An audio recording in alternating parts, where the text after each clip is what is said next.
April 11th, 1945, 15:15 hours. Buchenwald concentration camp, Weimar, Germany. Private First Class Harry Herder of the 6th Armored Division had fought across France and into Germany, had seen burned villages and shattered cities, had witnessed the machinery of modern war in all its industrial brutality. But nothing in 2 years of combat had prepared him for the smell that hit his patrol 300 yards from the camp perimeter. A stench of death so overwhelming that men who'd walked past bloated corpses on battlefields bent over retching. Through the spring mist, skeletal figures pressed against electrified fence wire, staring at American tanks with eyes that held no hope. Only the dull patience of people who'd stopped expecting anything except death. They wore striped uniforms that hung from bones like cloth draped over coat racks.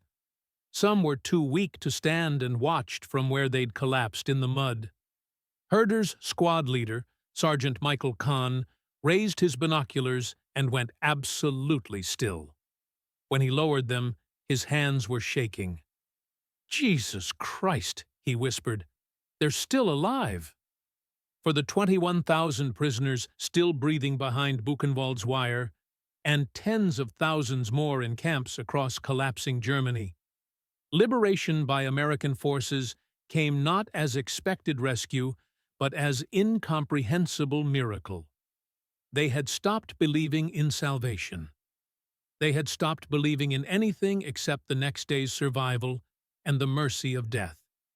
And then men with rifles and strange accents appeared, broke the locks, and spoke words no prisoner thought they'd ever hear. "You're free." The secret architecture of death.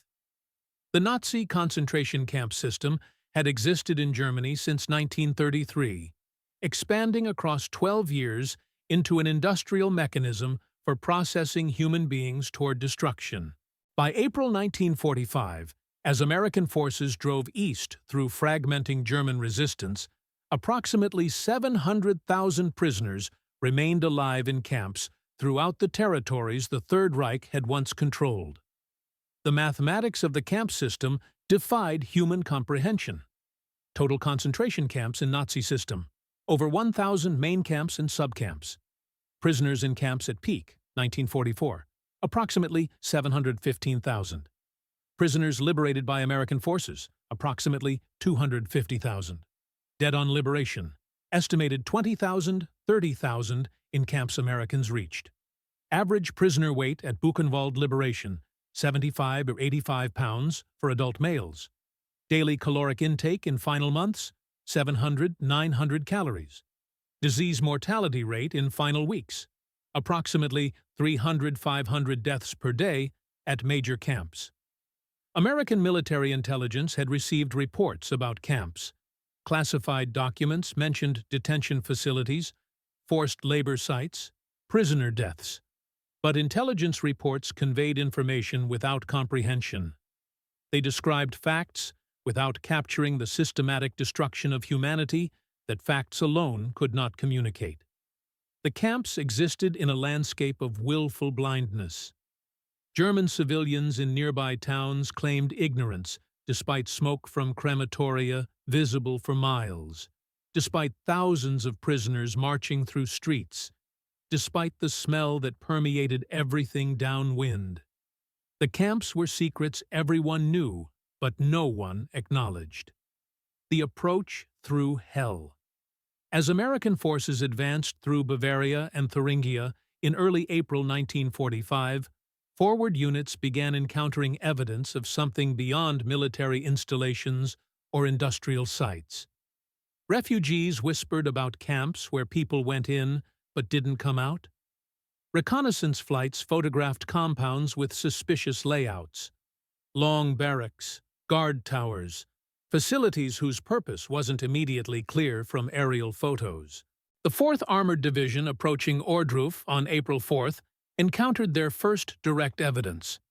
A small camp, a subcamp of Buchenwald, had been partially evacuated days earlier. What remained shocked soldiers who thought they'd become hardened to war's horrors. Captain Alvin Barber, whose company was first through Ohrdruf's gates, documented the scene in his after-action report. Found approximately 3,200 corpses in various states of decomposition. Evidence of systematic murder. Bodies showed signs of execution, starvation, beating. Living prisoners numbered fewer than 200, all in critical condition.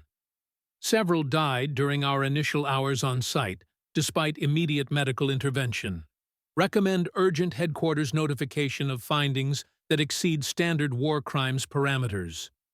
The Ohrdruf discoveries triggered immediate command attention.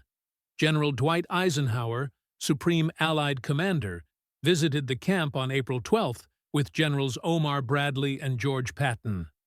Eisenhower ordered comprehensive documentation and mandated that nearby German civilians be brought to witness what had existed in their proximity. Patton, a combat veteran known for his hard demeanor, vomited behind a barracks. Bradley stared in silence. Eisenhower walked through the entire camp methodically, refusing to turn away from any horror, then issued orders. Get it all on record. Get the films. Get the witnesses. Because somewhere down the road of history, some bastard will deny this happened. The gates of Buchenwald. 7 days after Ohrdruf, elements of the 6th Armored Division and 89th Infantry Division approached Buchenwald, one of the Nazi system's oldest and largest camps. Intelligence estimated 10,000 prisoners. The actual number exceeded 21,000, packed into facilities designed for a fraction of that population. The camp's resistance organization, prisoners who'd maintained clandestine communication networks and hidden weapons salvaged from forced labor in nearby armaments factories, had prevented SS guards from executing all prisoners before American arrival.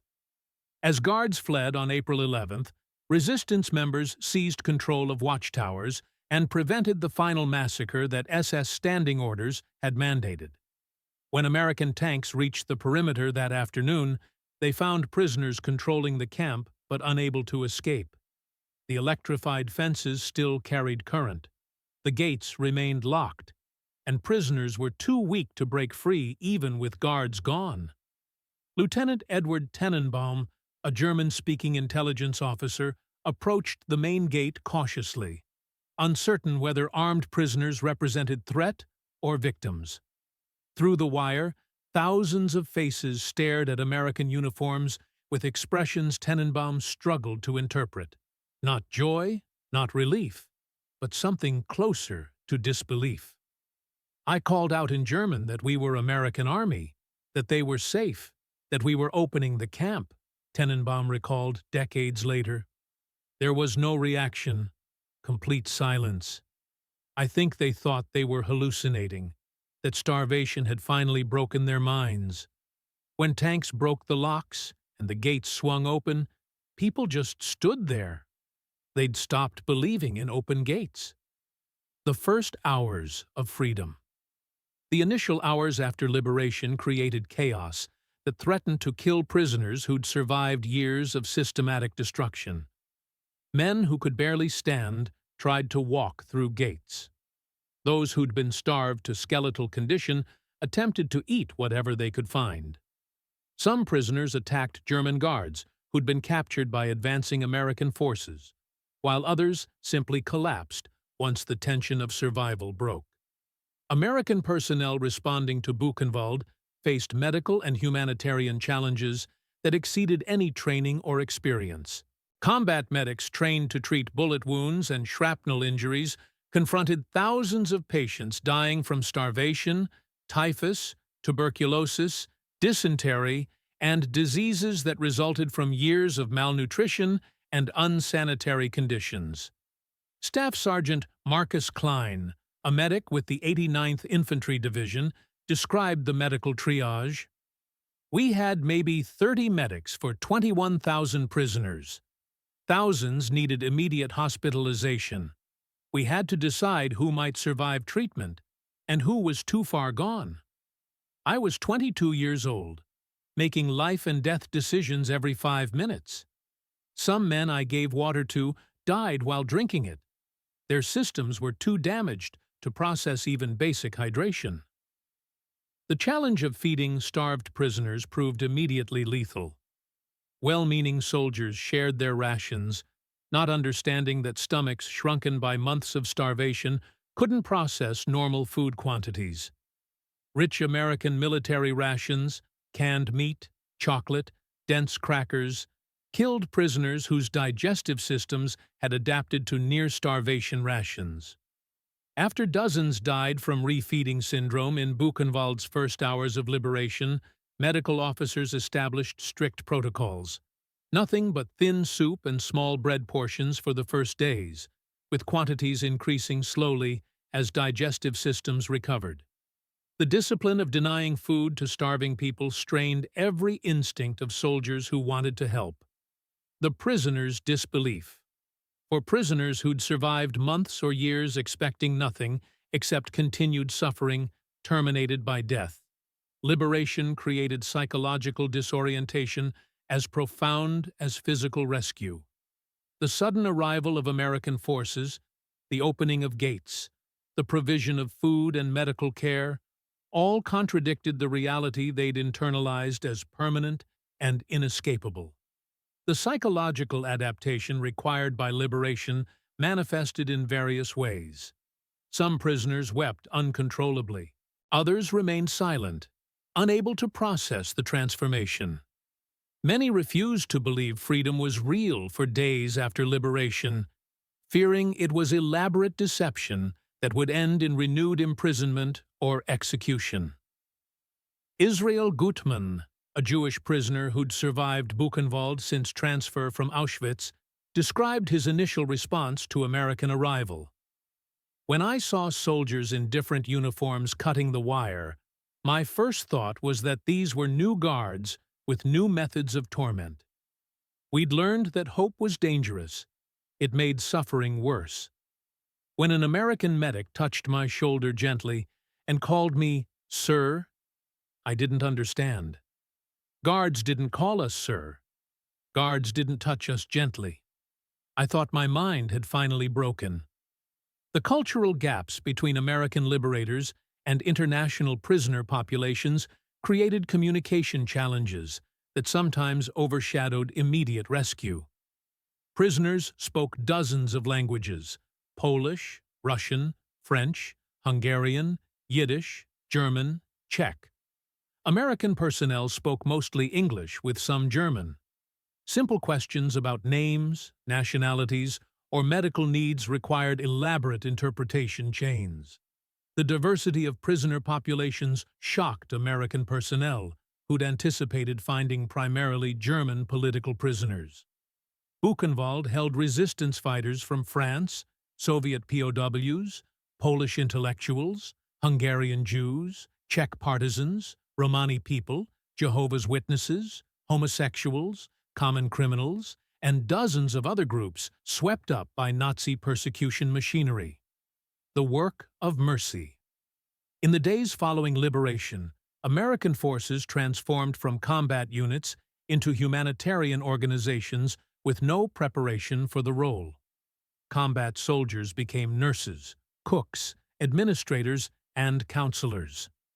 The work of mercy proved more psychologically challenging than combat operations many veterans had endured. The 120th Evacuation Hospital arrived at Buchenwald 48 hours after liberation, bringing desperately needed medical capacity.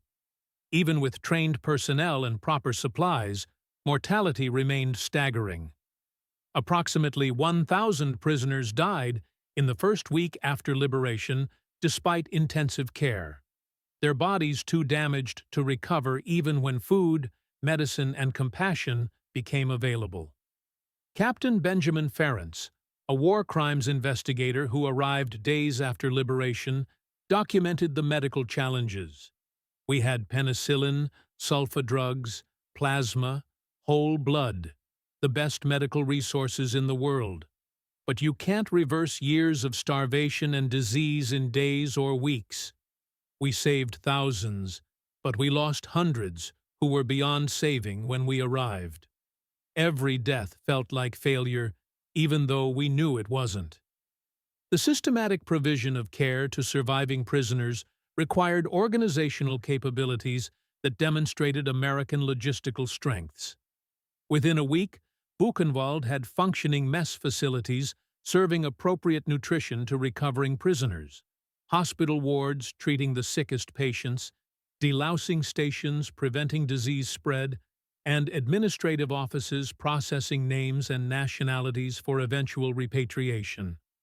The efficiency of American organization impressed surviving prisoners familiar with Nazi systems characterized by cruelty, but also by dysfunction and inefficiency.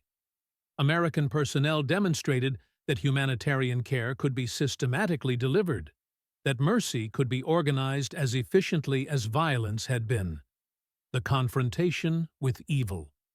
As American forces secured camps and began understanding what they'd discovered, the response combined immediate humanitarian action with determination to document evidence for eventual prosecution. Eisenhower's orders mandated comprehensive photography, film recording, witness testimony collection, and preservation of physical evidence. Signal Corps photographers and cameramen documented camps in excruciating detail. The barracks, the crematoria, the piles of corpses, the walking skeletons of survivors, the instruments of torture and execution. The visual evidence created records that would prevent future denial of what Nazi Germany had constructed. The documentation extended beyond photography to forced witness. American commanders ordered German civilians from nearby towns to tour camps and confront what had existed in their proximity. Thousands of Germans who'd claimed ignorance were marched through Buchenwald, Dachau, and other camps to witness the results of systems they'd enabled through active participation or passive acceptance. The forced confrontations produced varied reactions. Some Germans wept. Others remained stoic. Many claimed they hadn't known the full extent of camp operations. American personnel showed little sympathy for claimed ignorance. The evidence was too overwhelming, the proximity too close, the willful blindness too convenient. Lieutenant Colonel William Cowling, whose battalion guarded Buchenwald during initial weeks, supervised civilian tours. We made the mayor and town council bury bodies, made them dig graves, carry corpses, conduct funerals. They complained it wasn't their fault, that they were only following orders or didn't know. I told them that not knowing required deliberate effort when the smoke from the crematoria was visible from their homes. They buried bodies. The individual transformations. For American soldiers who participated in camp liberations, the experience created psychological burdens and transformations that persisted throughout their lives. Combat veterans who'd fought across Europe described camp liberations as more disturbing than anything they'd experienced in battle. The liberators struggled with rage, helplessness, and moral reckoning.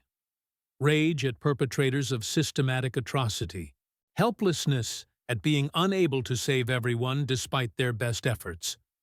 Moral reckoning about humanity's capacity for organized evil and what civilization meant if such systems could exist. Private Robert Persinger, who'd fought from Normandy to Buchenwald, wrote to his parents in late April 1945, "I thought I understood what we were fighting against. I was wrong. I understood military enemy, strategic objectives, tactical situations.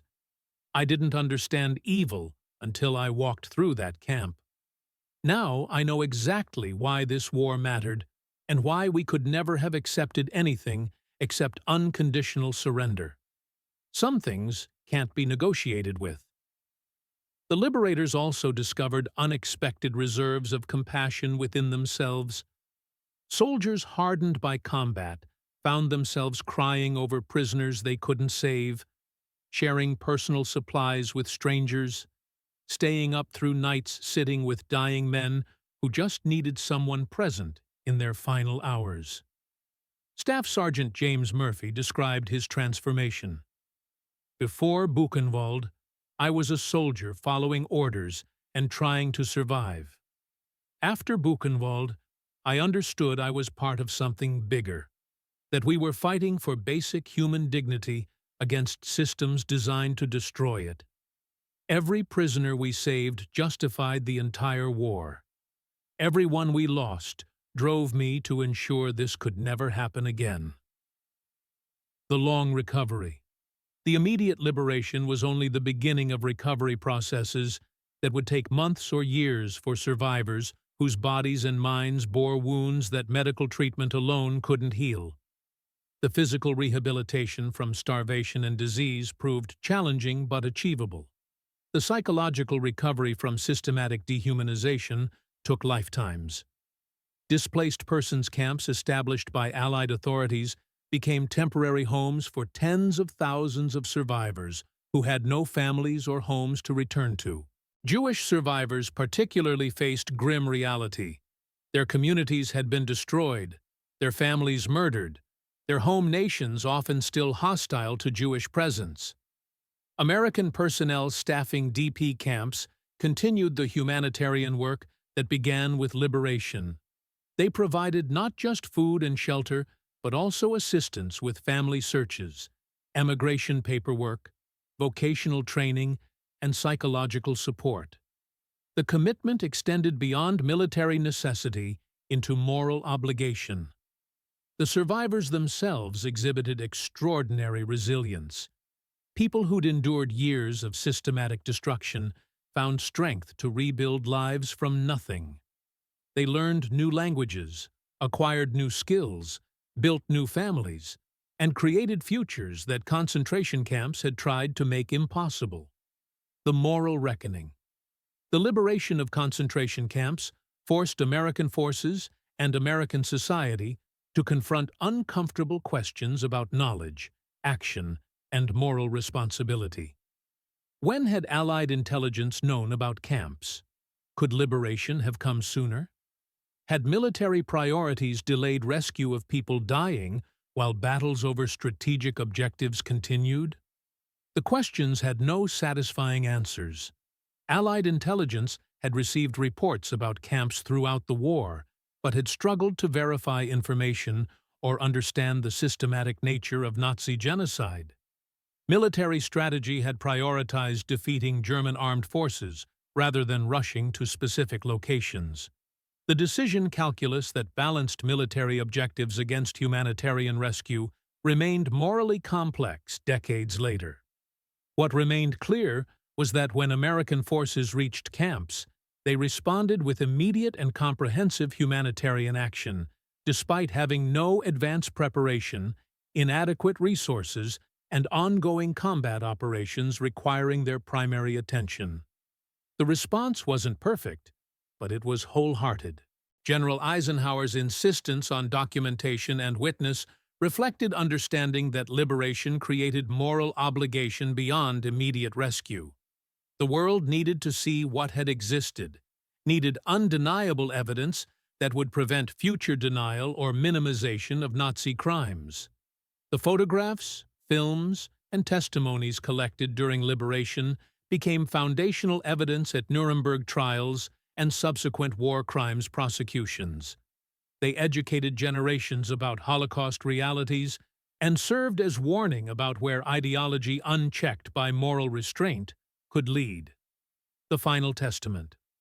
On April 11, 1995, the 50th anniversary of Buchenwald's liberation, elderly survivors gathered with elderly American veterans at the camp, now preserved as a memorial. Among them stood Israel Gutman, age 71, beside Marcus Klein, age 72, the prisoner who'd thought American gentleness meant his mind had broken, and the medic who'd made impossible triage decisions in liberation's first hours. "He saved my life," Gutman said simply, his hand on Klein's shoulder. "Not just physically. He and the others saved our humanity. We'd been treated as less than animals for so long that we'd started believing it. When Americans arrived and treated us as people worth saving, they gave us back ourselves." Klein, his voice rough with emotion, responded, We just did what had to be done. We couldn't save everyone, and that knowledge still haunts me. But every person who survived, everyone who got to live a full life after that hell, that's why we fought the war. Not for territory or strategy, but so places like Buchenwald could never exist again. The liberation of Nazi concentration camps by American forces was never about glory or heroism in conventional military terms. It was about confronting the darkest capabilities of human civilization and responding with the best capabilities of human compassion. It was about soldiers who'd been trained for war, discovering their greatest mission was mercy. The prisoners who walked through opened gates couldn't believe American soldiers had come for them because they'd stopped believing anyone cared whether they lived or died. Their shock at liberation testified to how completely Nazi systems had tried to erase their humanity and their hope. But when American forces arrived, broke the locks, provided food and medicine, and treated skeletal strangers with dignity and care, they proved that mercy could transcend hatred, that humanity could be restored even in places designed to destroy it, and that the ultimate victory wasn't just defeating evil armies, but refusing to become evil in response to evil.